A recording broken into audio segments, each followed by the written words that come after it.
Fluminense e Vasco são os mais novos interessados na contratação de Bruno Henrique. Vídeo de hoje do canal do Nicola traz todos os detalhes dessa história e fala também sobre reforços no Flamengo para a grande final da Copa do Brasil. Quero te contar também sobre o outro lado, São Paulo estimando um faturamento que pode chegar até 86 milhões de reais. Você vai entender direitinho essas contas.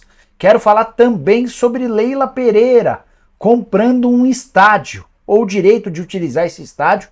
E mais um conflito de interesses, pelo menos foi dessa maneira que vários conselheiros do Palmeiras entenderam. Preciso te atualizar também sobre o Corinthians, com a devolução de um goleiro que não foi bem em 2023. Tem as últimas do mercado. Preciso te atualizar ainda sobre o Cruzeiro, mais perto de ter seu estádio, Mineirão, como seu estádio em definitivo. Tudo sobre o Náutico, que tem proposta que pode chegar até R$1 bilhão para transformação em SAF, enfim. Tem muita coisa legal. Antes de mais nada, deixa eu só me apresentar. Me chamo Jorge Nicola, jornalista esportivo, e o objetivo por aqui é deixar você por dentro de tudo que está rolando com o seu clube do coração, além das últimas do mercado, bastidor, finanças e muito mais, para não perder nada. Só apertar o botão vermelho de inscreva-se. Quero começar contando que todo esse conteúdo é um oferecimento de 1xBet. Estou colocando na tela os jogos dessa quinta-feira, válidos pelo Campeonato Brasileiro, com os meus palpites para te ajudar. Vasco e Curitiba, vou de Vasco. Atlético Paranaense Internacional, tô indo de Atlético. Grêmio e Palmeiras, vou de empate ou de vitória do Palmeiras. Importante, se você fizer seu cadastro agora pelo link que eu vou deixar no comentário fixo e usar o código Nicola, você tem direito a 100% de bônus no valor do seu depósito. Combinado? Bora começar o vídeo com o tradicional giro de notícias. A primeira informação é sobre o Grêmio, que tem a intenção de renovar contrato com o Luan para 2024. Você sabe que o ex-jogador do Corinthians assinou com o Grêmio, contrato de risco, com salário pequeno até o fim dessa temporada, e foi o próprio presidente do Tricolor, Alberto Guerra, quem sinalizou com a intenção de renovar. Quero contar também que Ramon Dias, o técnico do Vasco, foi julgado pelo STJD e absolvido em relação à expulsão contra o Bragantino, tomou apenas uma advertência, vai estar à disposição nos próximos jogos do Cruz Maltino. Já o Al Hilal de Jorge Jesus e Neymar só empatou com o Damak em jogo do Campeonato Saudita nessa quinta-feira, aumentando a pressão em cima de JJ. O técnico português, ex-Flamengo, saiu do gramado muito xingado pelos torcedores. Já o Santos conseguiu efeito suspensivo e poderá jogar na Vila Belmiro com torcida diante do Vasco, jogo fundamental para a pretensão dos dois times, partida marcada para 1º de abril. O Santos havia sido punido com 2 jogos com portões fechados por arremesso de objetos dentro do gramado no confronto contra o Grêmio. Essa decisão é temporária até que a causa seja julgada. Ainda sobre o Peixe, só para completar, o Santos renovou ou encaminhou a renovação do contrato com Wesley Patati por mais 5 temporadas. O jogador, revelado nas categorias de base, tinha contrato se encerrando em dezembro do ano que vem. Para completar a saideira do giro de notícias, Lisca doido foi anunciado como novo técnico do Vila Nova. Lisca, que não trabalhava desde a temporada passada, assume no lugar do Marquinhos com a missão de devolver o Vila à briga pela classificação para a Série A do Brasileiro.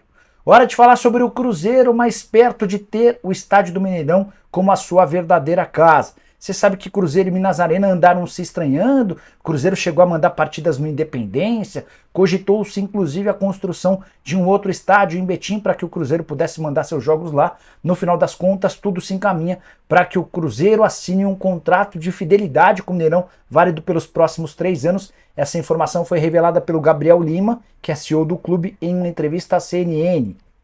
Importante contar que esse contrato de fidelidade vai permitir ao Cruzeiro ser o único a atuar no Mineirão.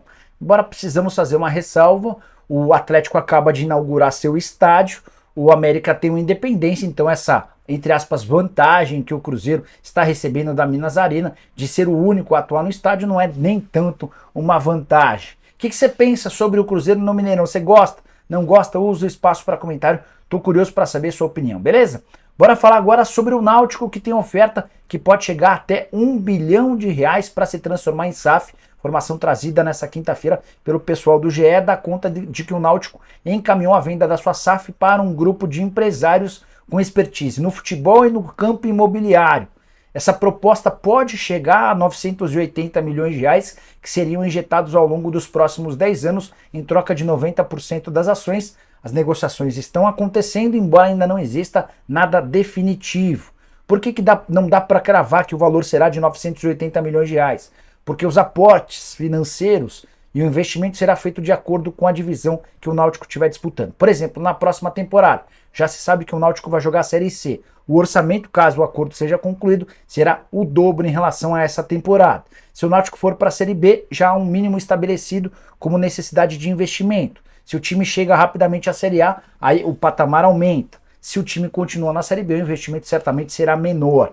Importante, só para completar, o Náutico está animado com essa possibilidade e os dirigentes têm conversado com esse grupo. E a tendência é que o martelo seja batido nas próximas semanas. Bora falar agora sobre reforços no Flamengo para a grande final da Copa do Brasil. Nessa quinta-feira, Arrascaeta e Luiz Araújo treinaram normalmente com o restante do elenco. Foi a primeira vez que isso aconteceu. Jogadores que vinham se recuperando de uma lesão muscular grave. O período de recuperação inicial era de 35 dias, o que impediria que eles estivessem nas duas partidas finais contra o São Paulo. Na semana passada não houve tempo hábil, nessa semana vai depender agora do aproveitamento deles, da forma como eles vão se comportar nos treinos de sexta e sábado, mas tudo se encaminha para que eles estejam à disposição do São Paulo e a escalação vai depender do treinador argentino. Vale a lembrança de que a Arrascaeta não tem substituto no elenco e tem feito enorme falta. O Flamengo sente a ausência de um meia criativo, alguém para colocar os atacantes em condição de fazer gols. Sobre o Luiz Araújo, vivia seu melhor momento com a camisa do Flamengo desde que foi contratado, até que veio essa lesão. Resta saber se ele vai ter a oportunidade de já começar o jogo como titular. Os dois voltam, é bem verdade, meio que no sacrifício, distantes da condição física ideal, mas por ser uma final, todo sacrifício é importante. Só para completar também, nessa quinta-feira, Marcos Braz concedeu entrevista coletiva no Ninho do Urubu. Detalhe importante, sem aquele banner com os patrocinadores do Flamengo, a alegação do Fla é de que trata-se de algo privado da vida do Marcos Braz, por isso, nenhuma relação com os patrocinadores do Flamengo.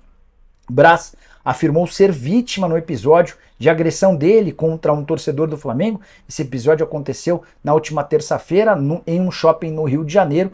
Marcos Braz afirma que foi ameaçado de morte e por conta da presença da sua filha tomou a decisão de ir para cima do torcedor. Ele alega que não se lembra se bateu no torcedor, se mordeu o torcedor. Nessa sexta-feira vai ser a vez desse torcedor dar o seu depoimento, ou depoimento não, sua entrevista coletiva. Vamos tentar entender as diferenças entre as versões. Bora falar agora sobre Leila Pereira, que resolveu dominar o mundo. A empresa dela, a Crefipar, que faz parte, é uma das empresas do grupo Crefisa, venceu uma licitação para assumir o controle da Arena Barueri. É um estádio na cidade de Barueri. Se você não é de São Paulo, essa cidade é muito próxima à cidade de São Paulo. Ela está na grande São Paulo, coisa de 15, 20 quilômetros do centro de São Paulo. E nessa cidade de Barueri, a Arena Barueri, que costuma ser utilizada em alguns episódios. Vale a lembrança de que o Palmeiras não vai ter, por 4 rodadas do Campeonato Brasileiro, o Allianz Parque, e antes mesmo dessa confirmação da compra da vitória da Leila nessa licitação, o Palmeiras já sinalizava com a intenção de mandar seus jogos na Arena Barueri. De acordo com a informação do UOL, a licitação foi vencida com a promessa de investimento de 515 milhões de reais pelos próximos 35 anos. A Leila precisa investir essa grana, esses 515 milhões, e ela vai ter direito a explorar o estádio da maneira como quiser, para realização de shows, de jogos, entre outras coisas. Em troca, vai precisar modernizar a Arena Barueri e também garantir uma série de melhorias no gramado. Conselheiros do Palmeiras, assim que a notícia surgiu, já se mostraram chateados. Eles entendem que há mais um conflito de interesses, como que a presidente de um clube adquire um estádio e vai fazer com que o Palmeiras jogue com frequência lá. O Palmeiras já escolheu esse estádio que ela acaba de vencer a licitação, enfim, gostaria muito de saber a sua opinião. Leila, que recentemente comprou um avião e colocou o Palmeiras para voar nesse avião que teve problema no retorno de uma das viagens, o time precisou voltar num outro voo, perdeu um dia e meio de treino, enfim. Estou muito curioso para saber o que você pensa sobre o tema. Use o espaço para comentário para registrar aquilo que você acha, tá bom? Bora falar agora sobre Fluminense e Vasco. Mais 2 clubes interessados na contratação de Bruno Henrique. Essa informação foi trazida nas últimas horas pelo Zinho, que é comentarista da ESPN. Não sei, talvez o Zinho tenha proximidade com o Denis Ricardo. Será que eles chegaram a atuar juntos em algum momento da carreira? Denis Ricardo é empresário do Bruno Henrique e já foi jogador de futebol. De qualquer forma, o Zinho não quis revelar a fonte, mas assegurou que Fluminense e Vasco são os mais novos interessados na contratação do atacante, cujo vínculo com o Flamengo se encerra em 31 de dezembro. Eu já havia contado para vocês que Palmeiras, Atlético Mineiro, Grêmio e Internacional haviam demonstrado interesse e tinham mais outros 2 clubes. Cheguei a perguntar na manhã dessa quinta-feira se esses 2 outros interessados não seriam times cariocas, e o Zinho veio justamente para complementar essa informação. A maior oferta que o Bruno Henrique tem em mãos nesse momento é do Palmeiras. O Verdão oferece 2 anos de contrato, prorrogável por um terceiro, com salários e luvas próximos ao que ganha o Dudu. O Dudu é hoje o jogador do Palmeiras mais bem pago do elenco, 2 milhões e 100 mil reais por mês. Bruno Henrique se aproximaria bem, oferta bem superior ao que o Flamengo fez. O rubro-negro havia sugerido a extensão do contrato por mais uma temporada e a manutenção do atual salário de 1.250.000. O Bruno já disse que vai tomar sua decisão depois da partida final da Copa do Brasil. Ainda há tempo. O contrato dele com o Fla se encerra em 31 de dezembro. O Bruno dizia que daria preferência ao Flamengo, mas o rubro-negro vai precisar melhorar bem sua proposta para não correr o risco de perder o jogador para um grande rival. Bora falar sobre o Corinthians, que deve ter o retorno do goleiro Ivan no fim dessa temporada. Jogador comprado da Ponte Preta, não conseguiu ser muito aproveitado no Timão, esteve emprestado ao Zenit, foi emprestado no início dessa temporada ao Vasco, chegou como titular, atuou nos 3 primeiros jogos, mas depois acabou perdendo a posição para o Léo Jardim. Existia uma possibilidade de compra obrigatória por parte do Vasco em relação ao Ivan, mas ele precisaria atuar em pelo menos 20 jogos, esteve apenas em 3, como o Vasco só tem mais 16 jogos para fazer, dá para cravar que essa cláusula de obrigação de compra não será atingida. Informação inclusive trazida pelo site Meu Timão. Dessa maneira, a tendência é que o Ivan retorne ao Parque São Jorge. Para 2024 ele se juntaria a Cássio, Carlos Miguel e o Donelli, talvez até na posição de 4º goleiro.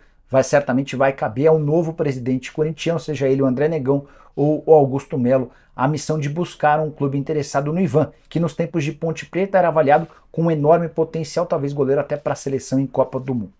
Quero fechar o vídeo para falar sobre o São Paulo com atualizações a respeito da grana, quanto é que o tricolor pode faturar em caso de título no fim de semana. São Paulo, que já deu um passo importante, vencendo o Flamengo por 1-0 no Rio, estima ser capaz de embolsar logo de cara 86 milhões de reais em caso de conquista.